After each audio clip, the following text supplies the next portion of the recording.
Quero compartilhar contigo algumas das conquistas do meu mandato neste ano. Foram cerca de 13 milhões de reais garantidos para o Hospital Pompeia no setor de traumato-ortopedia.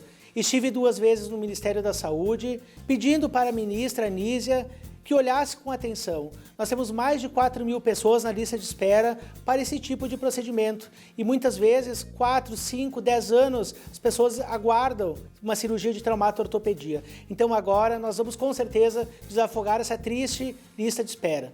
Mas também na área dos idosos, eu presido a Comissão da Pessoa Idosa, garantimos 2 milhões de reais para ampliação e reforma do Lar da Velhice São Francisco de Assis, que neste ano comemora 64 anos e nunca tinha efetuado uma ampliação e também reforma. Estamos em busca de finalizar as obras do Recanto da Compaixão Frei Salvador, liderado pelo Frei Jaime Bétega. Lá garantimos mais de 1 milhão de reais em recursos. Até o final do ano, 119 idosos estarão morando neste espaço acolhedor. E em breve teremos um espaço para o idoso na área da saúde, Centro de Referência da Saúde da Pessoa Idosa, a qual nós estamos liderando.